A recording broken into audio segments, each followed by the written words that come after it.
กับทักทายสบายดีและสวัสดีพ่อแม่พี่น้องเบิดสุคนพี่น้องเนาะบ่ว่าอยู่ในลาวไทยหรือว่าต่างประเทศเนาะก็ยินดีต้อนรับเข้าสู่ช่องบ่าวเจ็บแชนแนล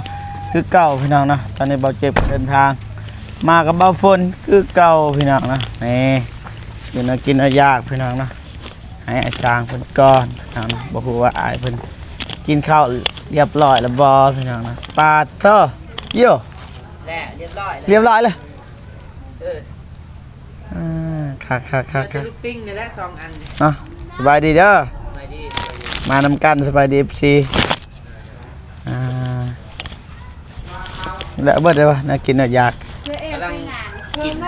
กำลังสิกินป่ะกินหมดทันอีก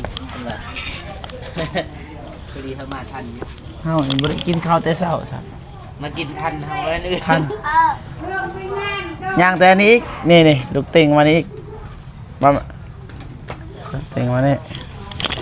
อ๋อขากลายอันนี้ละบอลเดียวเนาะนี่ลงมานี่อีกจะหน่อยนี่รอเก็บขัดบอล2 3พอดีนะเพื่อเด็กหน่อยอย่างนี้5 6 7บัดเรียบร้อยเครื่องเล่นนี่คืองานตัวแปดคักแล้วไม่ดีด้วยบ่เจ็บสิลบอย่าสมัยนี้คักเนาะไหวเนาะแล้วมื้อนี้คิดว่าสิบ่ได้ไม่แต่บันไดนั่นแหละนี่ให้มันแล้วเบิดกันนี่บอลจับในเวลาลงไปเนี่ยแล้วเห็ดอยู่วะตัวใดน่าจะเห็ด2 อันเห็ดเบิด2เลยนี่แต่นี่ลงไปแต่นี่ลงไปเพราะว่าเฮาซื้อลูกติ่งไว้เด้เอาซื้อลูกติ่งเลยเด้มันบ่ซื้อมันก็บ่ได้ไปดีเด้อไปดีเด้ออ้าวน้องสลีและเพื่อนจังเห็นวาดนี่โอ้น้องสลีนี่ครับป้าอ้าวพอดีเลยบ่ฝนจัดการก็มาสาแน่มาสาแต่ก็มาเนาะมาสาดีกว่าบ่มาบ่ได้แจ้งบอกว่าโอ้ยผมกินมาให้เด้อกินข้าวบ่ได้แจ้งแล้วมันด่วนเอามามั้ยจัดการบ่ฝน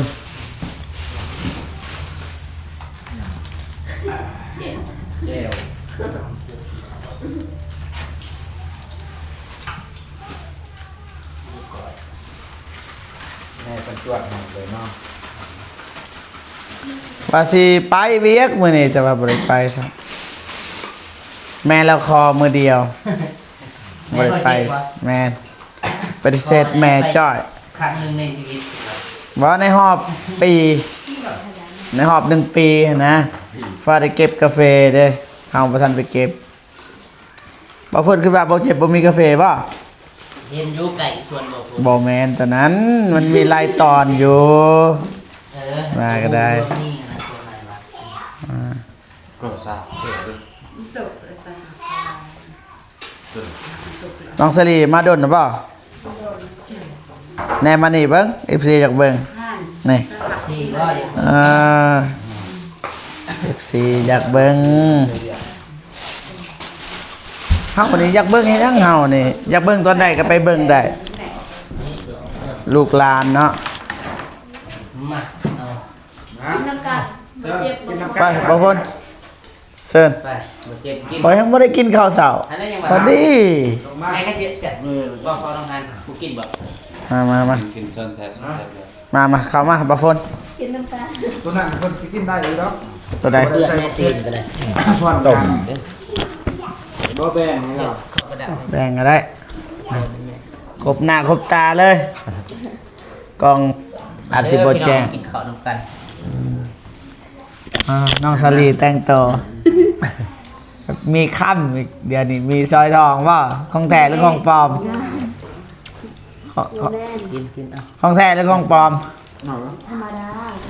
ธรรมดาของปลอมธรรมดาใส่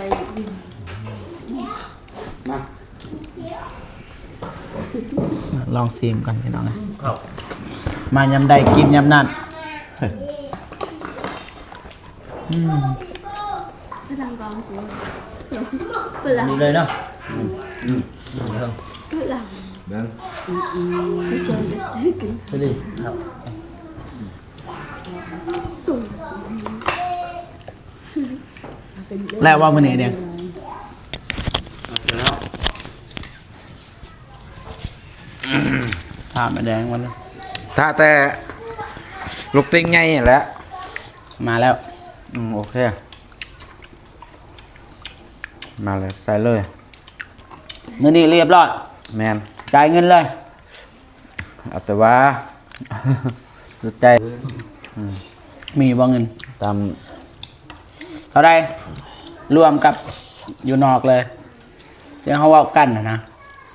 ถึก7 ล้านแล้ว 7 ล้าน แมน ลานไป ยัง10,000มาเทิง มัน7 ล้านบาทหรือ7 ล้านล้วน แมน เขาบอกนี่6 ล้าน5 6 ล้าน5จะขอ500,000 พอเอ้ย เฮ็ดนะแมน เป็น7 ล้าน พอตัวน้อง แมน แม่น เพิ่มอีกร้านนึง บอกใหม่เบิ่ง ว่าเป็นล้านหนึ่งวะ เพิ่มอีก ไม่ยอก พอได้จ้าง ได้ปะข้อทำข้อได้บอกข้อได้แต่ว่ามันสิได้หรือบ่อันนี้มันนาน กันได้ก็ดีนะ มันบ่ได้เห็นแล้ว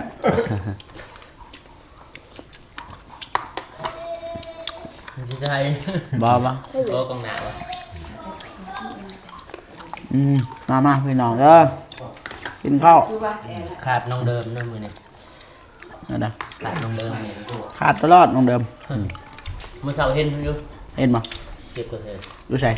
อยู่เฮือนป่าเพิ่น บ้านเฮานี่ หม้อบ้า บ้านบ่เจ็บ มันหวาน อ๋อกินมานี่ ชิ้นงัว 210,000ได้เบิดนี่อ้าย แม่นนั่นแหละสุดไปห้าทึกๆบ่มีแล้วอายบ่ได้กินเนี่ยนี่บ่ได้กินบ่มีเงินซื้อ โอ้กินบัดนี้ มันนี่ได้กิน กิน น้อง ร่ม ซื้อ ใจเนาะก็บ่แม่นเงินเฮาดอกเงินผู้ใหญ่นั่นล่ะ มือสรุป ซื้อเลย มือสรุป แจ้งผู้ใหญ่นะเด้อเอาเงินเติมน้ำมันรถ กี่รถใหญ่จุเป็นนะแจกในเท่าไหร่ ดีกับเขาอีก เท่าไหร่ น้ำมันบ่ แม่นเขาเติมอย่าง ซ้อมแพง ที่จริงล่ะบอกวนว่าบอกให้เติมรถพี่อ้ายอะนะแต่ว่าบอกเจ็บนี่ให้เติม ก็แม่นนั่นแหละ แม่น บ่เติม คอม สิ เมนต์ ไปได้บ่ น้ำมันมีอยู่ มีก็ได้เติมมันแล้วเขาซื้อแหละชาวน้ำมันมันสิบ่เติมโคตรแล้วเว้ย นี่ก็เฉพาะเข้าเว้ย แม่น แต่ว่าเขาเอารถเข้าไปอะนะแต่เข้าก็บ่ว่าถ้าคนบ่เติมนะโอเคไปกินเฮ็ดต่อบาดดิกินข้าวแล้วก็เฮ็ดต่ออู้เมื่อยแล้วอายเพิ่นทางนี้ก็ติดประตู แล้วเบิดได้บ่ทางไหน ยัง ยังบ่มื้อนี้บ่แล้วสั่น แม่นบ่แล้วก็ มื้อนี้แล้วแล้วคิดว่าแล้วบ่ คิดว่าจะแล้ว แต่บ่แล้วกันหน่อยนึง มื้ออื่นร้อยเนาะ แม่น มื้ออื่น100%เยี่ยมไอ้เยี่ยมปั๊บ ตัวนี้นี่ของอายเองป่ะตัวนี้สีเหลือง แม่นเข้าไงเอง โอ้สมพอมันง่ายเนาะมีอาวุธนี่เอง คันมาบ่ครบมันก็ยากเนาะคันมาให้มันง่ายโลด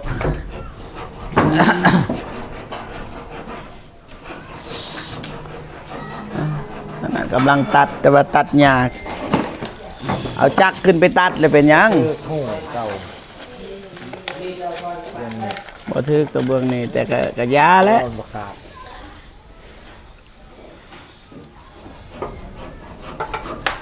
ใส่กำลังขนาดได้อยู่หันเลย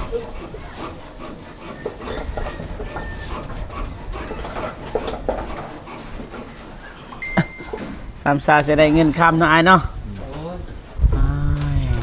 ธรรมดา บัดใส่มือเดียว แม่น ใส่มือเดียวกับเบิดพี่น้องเลย ทีไรก็ให้เขามันย่อยก่อน ค่าไฟมือได้เสียหายประฟนค่าไฟ เลือกได้ จะหน่อยเนาะ เลือกไปทาน จะหน่อยว่ากัน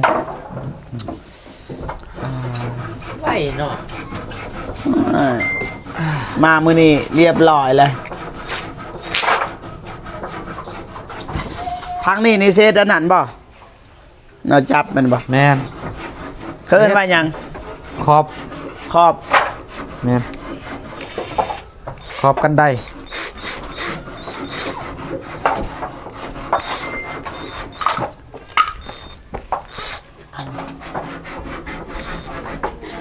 บันไดยังเรียบร้อยนี่เรียบร้อยเบิดแล้วสำได้น้องเอ้ย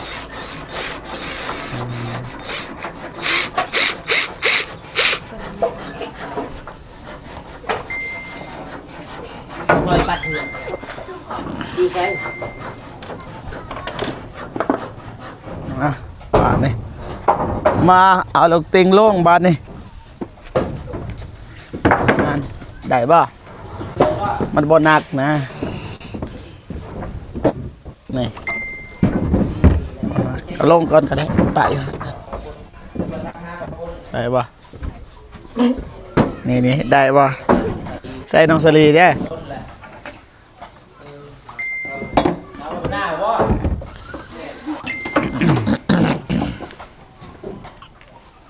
เอาสลีมานี่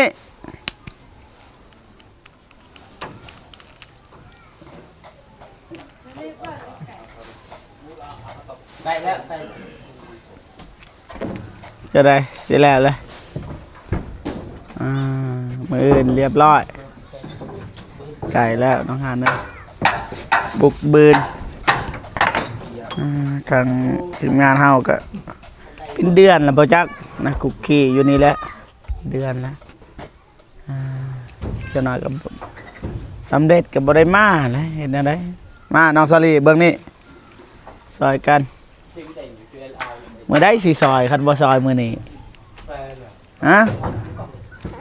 อ้าวได้ป่ะโคตรหนักนะสิว่าตัวอ้ายไป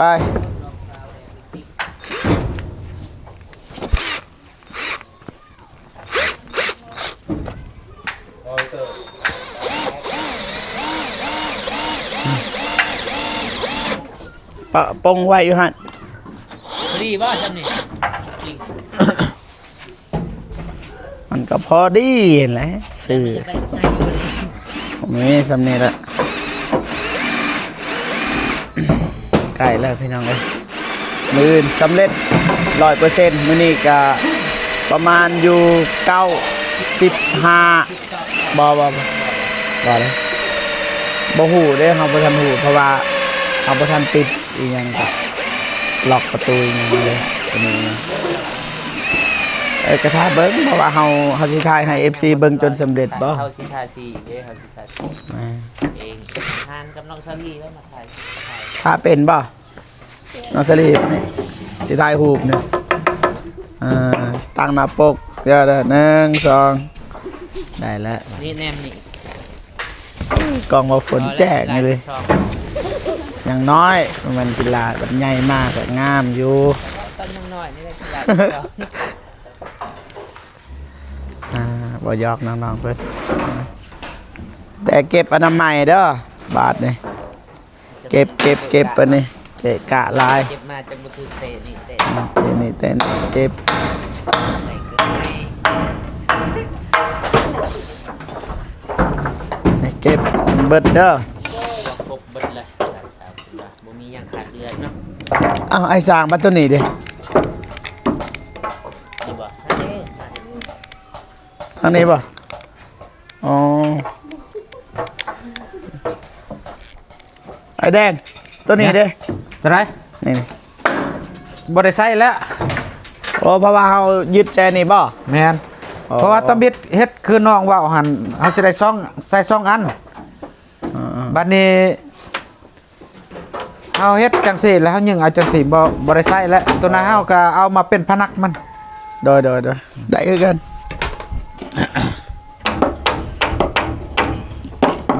ครับสามบาทนี่เจ้าพอดีน้องสลีเราได้ก่อนพี่น้องนะได้บานใหม่ได้บานแต่โดนแล้วแต่ว่าน้องฮานหาก็ได้บาทนี่บ่ฮู้ว่าความรู้สึกมันสิคือกันพี่น้องนะเอาความรู้สึกของน้องสลีก่อนความรู้สึกจังไดแบบได้เฮือนใหม่แต่ก่อนนะแล้วเดี๋ยวนี้ชีวิตการเป็นอยู่เป็นอะไรเดี๋ยวนี้ ก็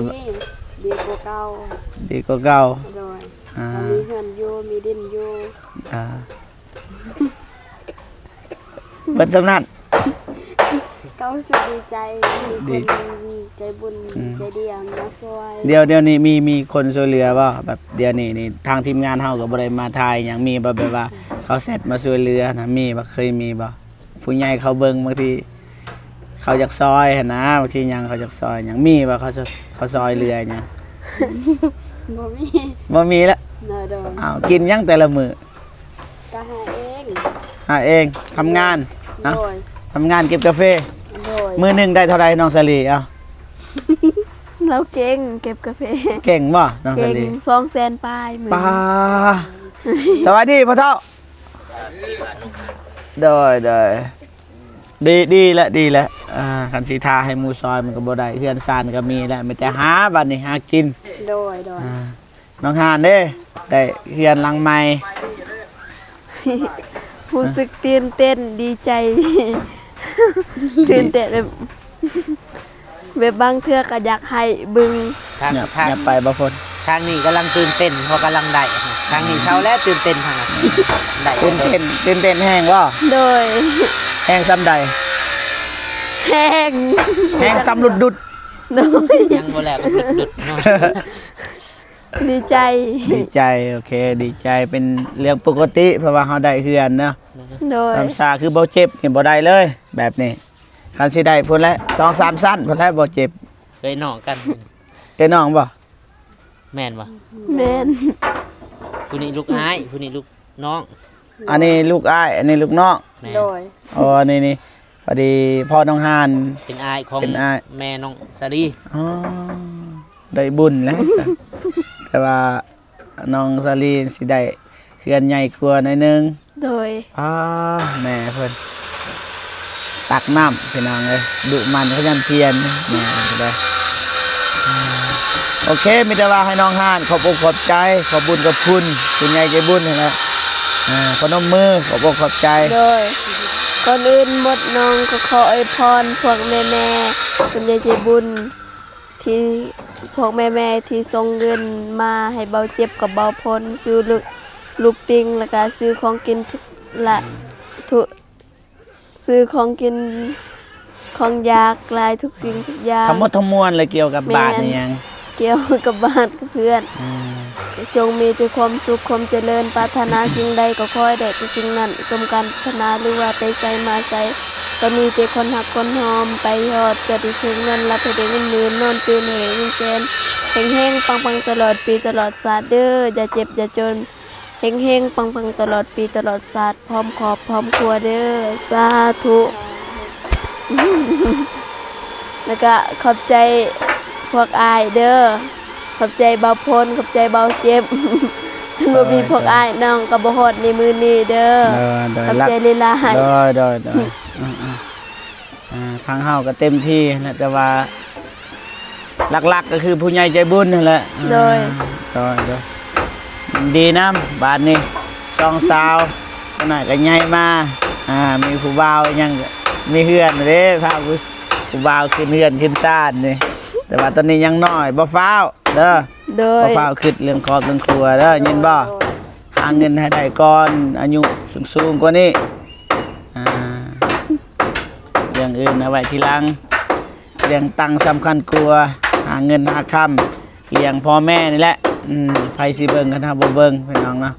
แต่ว่าบ่เจ็บมื้อนี้ก็แม่เพิ่นบอกให้ไปแต่บ่ได้ไปครับเรียกเฮาบ่ทันสำเร็จพี่น้องเฮาก็กระเทินเฮาละแบบว่าเฮาฮับนะเฮาก็ต้องเฮ็ดให้มันสำเร็จก่อนเรื่องแม่เฮา เอ้ยเอาไว้ทีหลังพี่น้องเนาะปากันน้ำประพลเนาะ โดย คักแล้วอันนั้นค่าไฟเด้ ต่อไปวะ มาแล้วบ่บินไฟเนี่ย ยังบ่ ยัง ยังกับมืออื่นซะเพราะว่าเฮาสิบ่หนีไปใส่ดอก มือมือก็ได้ครับ แม่นๆเพราะว่าเฮาบ่หนีเบาฝนก็อยู่ทุ่งหวายอ่าเฮ็ดจังไดบัดนี้เฮือนครัวเฮ็ดจังไดน้องหาน บ่ฮู้ สิย้ายมานี่บ่บัดแต่งกินสิแต่งกินอยู่ไสบาดนี่ดินเจ้าก็น้อยนี่ทางนั้นตัวอย่างว่าพูดแบกไปตั้งอยู่หั่นกับบางคนเฮาแบก2คนไปตั้งอยู่หั่นมันก็ดินเข้าเบิดเด้มีแต่ทางหน้านี้ป้ารถไอ้แดงใหญ่เบ้อเริ่มเลยพี่น้องเอ้ยอันนั้นก็สู้ส้นนะโอเคประมาณนี้พ่อแม่พี่น้องเนาะเบาเจ็บก็สิจบคลิปก่อนเนาะพอๆกันอีพีหน้าเนาะหักแพงเบิดสุขุสุคนพี่น้องเนาะบ๊ายบาย บ้าน สบายดีเด้อ